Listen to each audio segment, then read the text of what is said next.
So hello everyone. So this is CS Anitya Saraf, your friend, mentor and coach for audit and law. So आज अपन May 24 का जो paper analysis है वो करने वाले हैं सीए फाइनल ऑडिट का।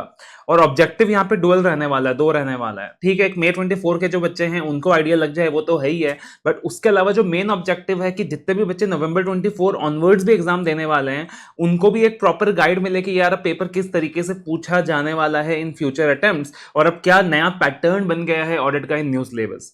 अब देखना काफी सारी चीजें जो एग्जाम से पहले मैंने आपको बताई थी ना रिगार्डिंग कि एग्जाम का क्वेश्चंस किस तरीके से आएगा, कौन से टॉपिक के क्वेश्चंस आएंगे, तो एग्जैक्टली वो चीजें वैसी ही हुई हैं। मैं ये नहीं बोलूंगा ऑडिट का पेपर आसान था, ऑडिट का पेपर अबव एवरेज था। मतलब एवरेज भी नहीं था, अबव एवरेज था।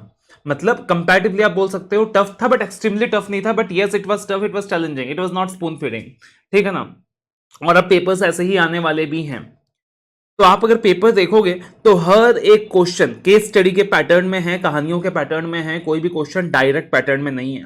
तो ये चीज मैंने पहले ही आपको बता दी थी कि अब कोई भी क्वेश्चन डायरेक्टली नहीं आएगा। चाहे एमसीक्यू आए तो एमसीक्यू भी 1 मार्क एमसीक्यूज बंद कर दिए इंस्टीट्यूट ने। कहानियां देता है, कहानियां देकर वो फिर ऑप्शंस पूछता है आपसे, 2-2 मार्क के एमसीक्यूज होते हैं। ठीक है ना। और डिस्क्रिप्टिव क्वेश्चंस की भी बात करें तो वो 2 liner, 3 liner, 1 liner descriptive questions बंद कर दिए इंस्टीट्यूट ने। अब प्रॉपर केस स्टडीज आती हैं, प्रॉपर आपको फैक्ट्स दिए जाते हैं, उस हिसाब से आपको क्या करना रहता है, आंसर करना रहता है।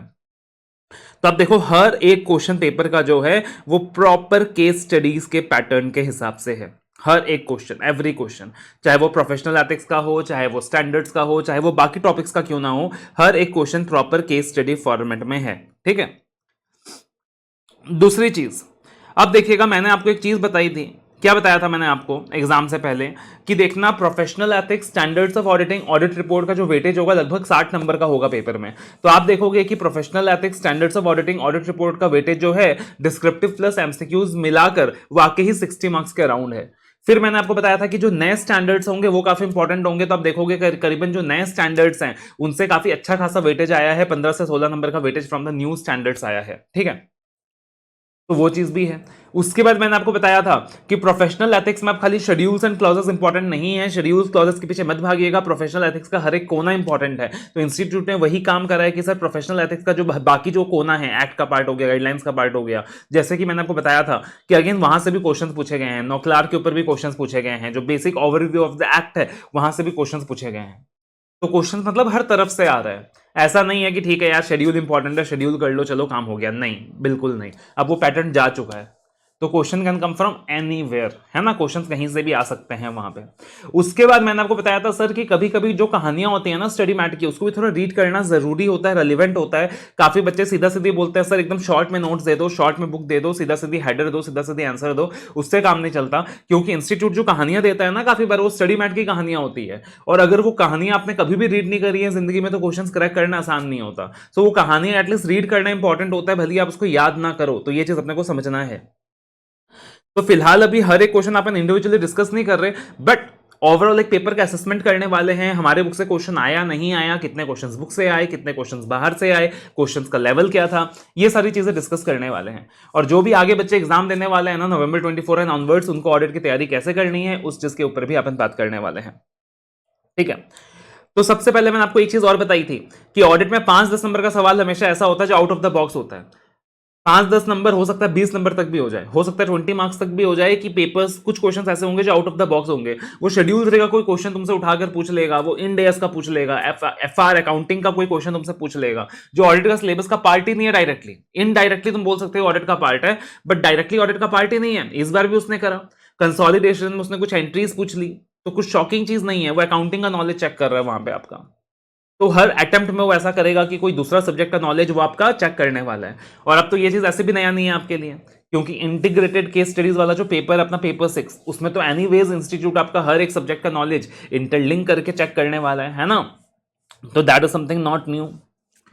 उसके बाद आप देखोगे पार्टिकुलरली कि जो भी क्वेश्चंस पूछा जा रहा है वो सारा का सारा एप्लीकेशन बेस्ड है, वो सारा का सारा एप्लीकेशन बेस्ड है। जिन बच्चों ने स्टडी मैट के एंड में दिए हुए क्वेश्चंस किए होंगे, मैंने आपको बार बार बोला था कि स्टडी मैट के एंड में जो क्वेश्चंस दिए हैं बेटा आपने वो अच्छे से करने हैं। तो अगर आपने वो क्वेश्चंस करे होंगे ना, आपको बहुत बेनिफिट मिला होगा, बहुत ज्यादा बेनिफिट मिला होगा, क्योंकि उससे पेपर का पैटर्न एग्जैक्टली क्लियर हो रहा था पहले से ही। जिस तरीके से कहानियां देकर इंस्टीट्यूट ने पूछा है, उसी तरीके से ऑलरेडी इंस्टीट्यूट ने स्टडी मैट के एंड में कुछ क्वेश्चंस दे रखे हैं after the end of every topic. तो वहां से चीजें कहीं ना कहीं क्लियर हो रही होंगी। अगर अपने बुक की बात करें देखो, तो एमसीक्यूज हटा दें और जो डिस्क्रिप्टिव पोर्शन का अपना 86 मार्क्स है, तो 86 मार्क्स में से आप बोल सकते हो 82 मार्क्स या 81 मार्क्स अपने बुक में से है। एक 5 नंबर का क्वेश्चन बुक में नहीं है, आई एक्सपेक्टेड कितना इंपॉर्टेंट नहीं है, बट ठीक है इंस्टीट्यूट ने पूछ लिया, तो 81 मार्क्स अपने बुक में से है। एक 5 नंबर का क्वेश्चन अपने बुक में से नहीं है। और कुछ क्वेश्चन ऐसे हैं कि भाई बुक में तो है लेकिन तुमको एप्लीकेशन एग्जाम में लगाना होगा, तुमको एप्लीकेशन एग्जाम में लगाना होगा, चीजों को इंटरलिंक करके थोड़ा मोड़ा लिखना होगा, और हो सकता है कि सजेस्टेड में थोड़ा बहुत डिफरेंस भी आए। तो अब अगर अपन पेपर का पैटर्न देखें इस बार का, तो वेटेज किस तरीके से आया है। स्टैंडर्ड्स का वेटेज 39 मार्क्स रहा है, including the new standards. Standards का वेटेज 39 मार्क्स रहा है, जिसमें न्यू स्टैंडर्ड्स करीबन 14-15 मार्क्स के हैं। और जो बाकी ओल्ड स्टैंडर्ड्स हैं उसमें भी जो मैंने आपको इंपॉर्टेंट स्टैंडर्ड्स मार्क कराया था ना, उनमें से क्वेश्चंस हैं। अगर आपने मेरा वीडियो देखा होगा ना जिसमें मैंने आपको इंपॉर्टेंट टॉपिक्स दिए थे, आप देखोगे बहुत पेपर उन इंपॉर्टेंट टॉपिक्स में से है। तो ऑलरेडी मैंने आपको बता दिया था कि 500 की सीरीज में से 540 से 570 बहुत इंपॉर्टेंट रहने वाला है, 402 बहुत इंपॉर्टेंट रहने वाला है। आप देखोगे 402 से क्वेश्चन है, 570 से क्वेश्चन है, ठीक है ना। उसके बाद प्रोफेशनल एथिक्स का वेटेज 17 मार्क्स का है डिस्क्रिप्टिव के अंदर ही। उसके बाद कारो का एक क्वेश्चन 5 मार्क्स का है। स्टैंडर्ड्स के अंदर मैंने ऑडिट रिपोर्ट के जो स्टैंडर्ड्स हैं 700 सीरीज उसको भी कंबाइन कर दिया है, तो 39 मार्क्स। प्रोफेशनल एथिक्स 17 मार्क्स, कारो 5 मार्क्स। तो आप देख सकते हो कि भैया 61 मार्क्स का क्वेश्चन स्ट्रेट फॉरवर्ड सिर्फ standards of auditing, professional ethics, audit report से है। और कुछ क्वेश्चंस तो एमसीक्यूज में भी पूछे गए हैं इन एरियाज के। तो आप सोच सकते हो कि न्यू सिलेबस के अंदर जो वेटेज रहने वाला है स्टैंडर्ड्स का, प्रोफेशनल एथिक्स का, वो कितना रहने वाला है। It is going to dominate your paper. इसलिए अपने क्लासेस के अंदर भी आपने देखा होगा कि अपना जो मेजर टाइम गया था ना, वो पार्टिकुलरली स्टैंडर्ड्स के ऊपर गया था।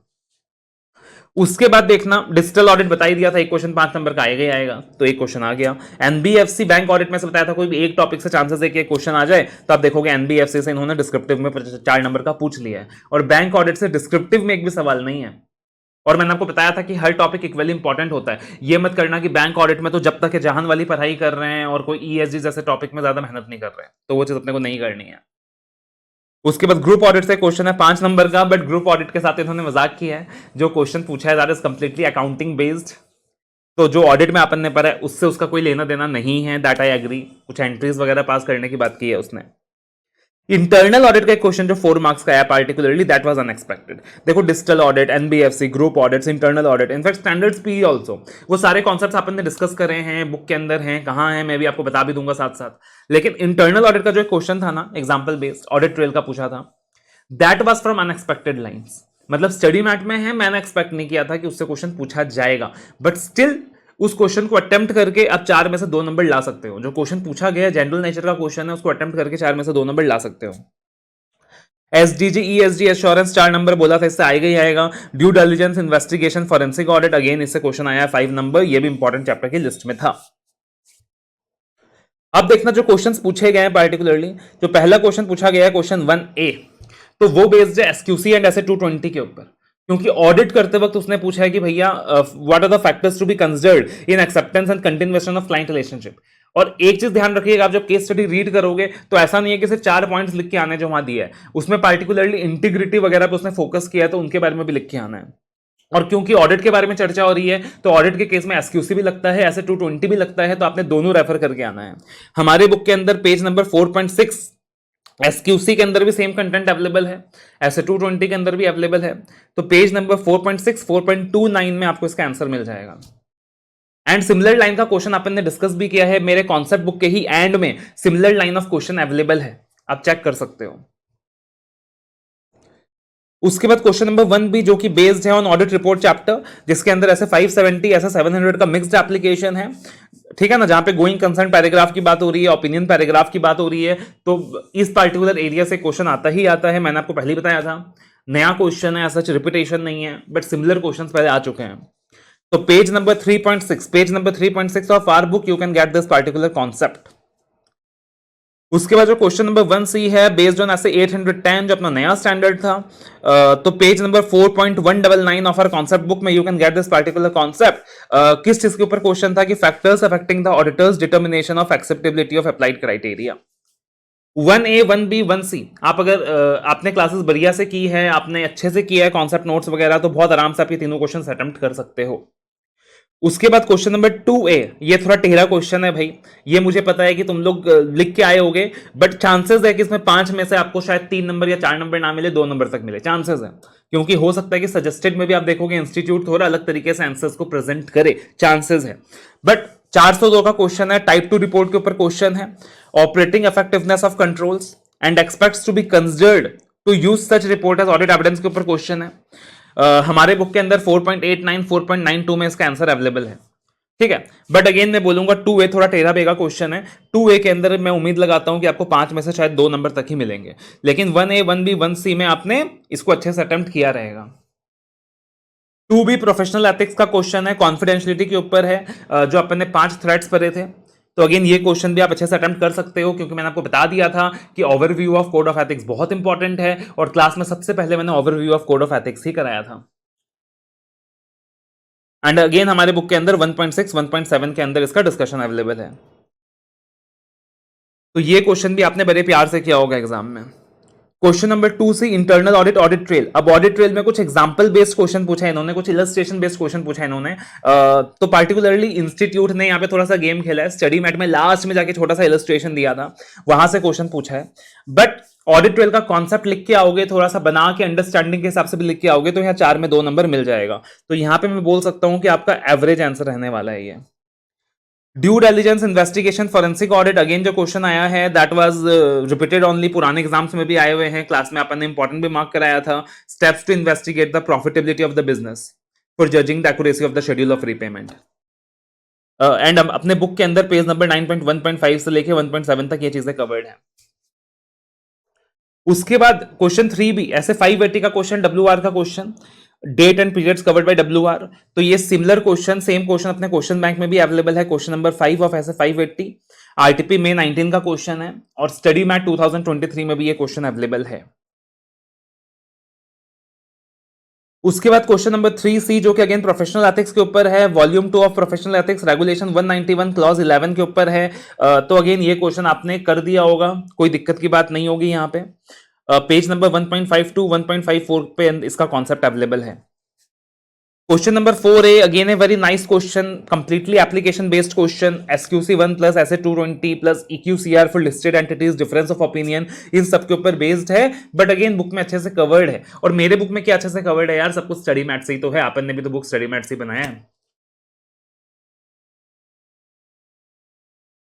उसके बाद SRS 4410, की इश्यूज इन कंपाइलेशन एंगेजमेंट, की इश्यूज इन कंपाइलेशन एंगेजमेंट, ठीक है ना। तो अगेन इस पार्टिकुलर एरिया के ऊपर क्वेश्चन है, एसआरएस के ऊपर क्वेश्चन है। अगर आपने मेरा ट्रांजिशनल बैच का वीडियो भी देखा रहेगा तो आप ये क्वेश्चन कर लोगे, कोई दिक्कत की बात नहीं है। बुक के अंदर पेज 4.232 में अवेलेबल है। बट चैलेंज क्या है सर? चैलेंज ये है कि एग्जाम में आपको ये इतना आसान नहीं लगेगा, क्योंकि सारा एप्लीकेशन बेस्ड है, कहानियां दी हुई है, उन कहानियों में आपको डिकोड करना है। उसके बाद अगला क्वेश्चन है emerging areas, SDG ESD assurance के ऊपर। तो कौन सा प्रिंसिपल लगेगा उसके ऊपर क्वेश्चन है, प्रिंसिपल्स के ऊपर क्वेश्चन है। कुछ बच्चों ने प्रिंसिपल नंबर रेफर करने में गलती की होगी, तो यहां पे इस क्वेश्चन को मैं एवरेज मार्क करूंगा, क्योंकि क्वेश्चन आसान है, बुक में कवर्ड भी है, बट मुझे पता है कुछ बच्चों ने शायद प्रिंसिपल अप्लाई करने में गलती की होगी।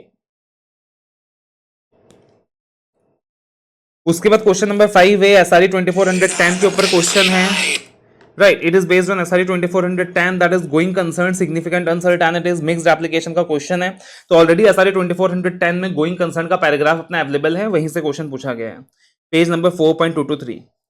5B कंप्लीटली एफआर के ऊपर बेस्ड है, तो इसको मैं क्रॉस मार्क कर रहा हूं। एफआर के अंदर जिन्होंने एंट्रीज वगैरह की हैं वो कर पाएंगे। 5C डायरेक्ट क्वेश्चन है, ऑलरेडी बुक में भी अवेलेबल था, नोक्लार वर्सेस ऐसे 250 के डिफरेंसेस। तो it's a direct question, straight forward question. उसके बाद कारो 2020 का क्वेश्चन है, क्लॉज 8 क्लॉज 18 के ऊपर क्वेश्चन है, तो ये भी मैनेजेबल था, हो जाएगा। क्वेश्चन 6B डिजिटल ऑडिट की areas to understand IT environment. ये वॉल्यूम 1 वॉल्यूम 2 क्यों मार्क कर रखा है पार्टिकुलरली, वो मैंने अपने बुक के हिसाब से मार्क कर रखा है कि बुक्स को हमने 2 वॉल्यूम में डिवाइड किया हुआ है, वॉल्यूम 1 वॉल्यूम 2, तो अकॉर्डिंगली ये वॉल्यूम 1 वॉल्यूम 2 है। डिजिटल ऑडिट्स की areas to understand IT environment, तो ये भी सिंपल क्वेश्चन है, ट्रांजिशनल बैच का वीडियो देखोगे तो वहां भी कराया हुआ है, page number 4.6 of concept book में अवेलेबल है। उसके बाद 6C अगेन प्रोफेशनल एथिक्स का क्वेश्चन है, कोई दिक्कत की बात है नहीं। देन अगेन एनबीएफसी का क्वेश्चन है, स्ट्रेट फॉरवर्ड क्वेश्चन है, सिंपल क्वेश्चन है, audit procedures to be followed to verify whether NBFCs have complied potential norms और नॉट। तो अगर अपन डिस्क्रिप्टिव एरिया की बात करें ना, तो डिस्क्रिप्टिव एरिया में कुल मिलाकर अगर आपने ऑडिट की तैयारी अच्छे से करी है, देखो मैं उन बच्चों के लिए बात कर रहा हूं जिन बच्चों ने ऑडिट की तैयारी अच्छे से करी है, कंप्लीट कवरेज किया है, पूरा बुक किया है, क्लासेस ढंग से करी है, कि उनको 2 या 3 क्वेश्चंस में तकलीफ आए रहेंगे, बट बाकी उन्होंने मैनेज कर लिया होगा एग्जाम में। और जिन बच्चों ने देखो सिलेक्टिव स्टडी किया रहेगा, सिलेक्टिव करके गए होंगे, तो भाई उनका तो कोई उपाय नहीं है, उनको बहुत टफ लगेगा, बहुत ज्यादा तकलीफ आएगी। और एमसीक्यूज थोड़े ट्रिकी थे, अगेन ऐसा नहीं था कि एमसीक्यूज बहुत आसान था, नहीं, एमसीक्यूज थोड़े से ट्रिकी थे, एप्लीकेशन बेस्ड था, तो again MCQs was again challenging. तो पेपर इसलिए मैंने बोला कि अबव एवरेज था इस बार, ठीक है ना। तो ये जो पार्टिकुलर पेपर था, देखना जिन बच्चों ने, अब मैं बोलता हूं कि ऑडिट में 70 भी आ सकता है, 75 भी आ सकता है, तो जिन बच्चों ने अच्छे से क्लासेस की है, अच्छे से बुक वगैरह किया है, तो ये पेपर उतना था कि आप 60 नंबर ला सकते हो, बट 70 में जाने में तकलीफ होगा, ठीक है ना। या फिर 55 मार्क्स तक तो ला ही सकते हो। 55 is something achievable in this paper, easily achievable. और जिन बच्चों ने थोड़ा सा ढंग से किया था, थोड़ा सा अच्छे से किया था, तो 63, 64, 65 उतना भी आ जाएगा, रादर 70 भी आ जाएगा यार, क्योंकि ऐसा नहीं है कि मतलब कुछ आउट ऑफ द बॉक्स ही था। 2-3 क्वेश्चंस को हटा दोगे डिस्क्रिप्टिव में से तो कुछ भी आउट ऑफ द बॉक्स नहीं था। एप्लीकेशन बेस्ड था, थोड़ी कहानियां दी हुई है, आइडेंटिफाई करना रहेगा, बट वो आइडेंटिफाई हो जाता है, ऐसा नहीं आइडेंटिफाई नहीं होता है, आराम से आइडेंटिफाई हो जाता है। इंस्टीट्यूट के स्टडी मैट के एंड वाले क्वेश्चंस भी किए होंगे ना, तो उतना हैबिट बन जाता है आइडेंटिफाई करने का, ठीक है ना। तो अपने को समझ में क्या आता है सर, जो भी बच्चे नवंबर 24 ऑनवर्ड्स एग्जाम देने वाले हैं, अपने को समझ में क्या आता है, अपने को यह समझ में आता है सर, पहली बात अपने को फुल कवरेज करनी है, दूसरी बात अपने को स्टैंडर्ड बहुत अच्छे से करने हैं, ऑडिट रिपोर्ट बहुत अच्छे से करना है, प्रोफेशनल एथिक्स बहुत अच्छे से करना है, और तीसरी बात जो अपने को समझ में आती है कि सर पार्टिकुलरली अब हर एक कॉन्सेप्ट इंपॉर्टेंट रहने वाला है। अब हर एक कॉन्सेप्ट इंपॉर्टेंट रहने वाला है, ऐसा नहीं है कि बैंक ऑडिट बहुत ज्यादा इंपॉर्टेंट है, ऐसा नहीं कि ग्रुप ऑडिट कम इंपॉर्टेंट है, भले ग्रुप ऑडिट छोटा सा रहेगा, बट वो भी बैंक ऑडिट जितना ही इंपॉर्टेंट है। एंड लास्टली जो अपने को समझ में आता है कि सर कुछ क्वेश्चन हमेशा आउट ऑफ द बॉक्स रहेंगे, you can not do everything, कुछ क्वेश्चन हमेशा आउट ऑफ द बॉक्स रहेंगे, तो उसका अपने को टेंशन नहीं लेना है, अपने को फुल कवरेज करनी है, एटलीस्ट स्टडी मैट वाले क्वेश्चंस करने हैं, और क्वेश्चंस कर सकते हो, पूरे पास्ट क्वेश्चंस कर सकते हो, बहुत बढ़िया बात है, बहुत अच्छी बात है। तो अपने को एप्लीकेशन बेस्ड तैयारी करनी है ना। एंड अपने को ये मान के नहीं चलना है कि कुछ भी स्पून फीडिंग पूछने वाला आईसीआई, कुछ भी डायरेक्ट क्वेश्चंस पूछने वाला आईसीआई।